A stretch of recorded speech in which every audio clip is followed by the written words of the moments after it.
Sa paunti-unti lang at naiipon mga mare, nagiging okay naman yung mga lagayan ko dito. Ang iba na nga talaga kapag nanay ka, gamit nga sa bahay na lang ang cravings natin, o di ba?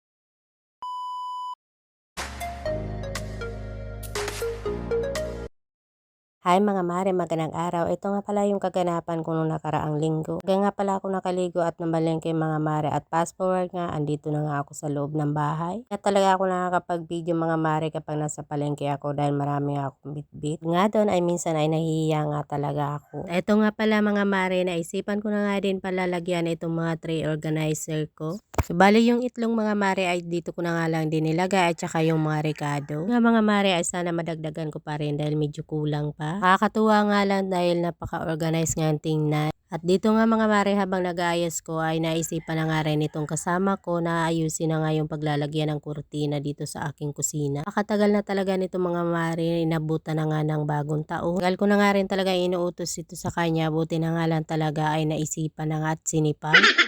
Ang tuwa ko nga dyan mga mare, kahit naging helper pa rin niya ako dyan. Charis! Siyempre mga mare, gusto ko nga rin maging aesthetic dito sa aking munting kusina. Diba? Masaya nga lang talaga ako kapag nakikita ko nga yung resulta dito. Ito na nga siguro yung sign na kapag tumatanda ka na. Charis!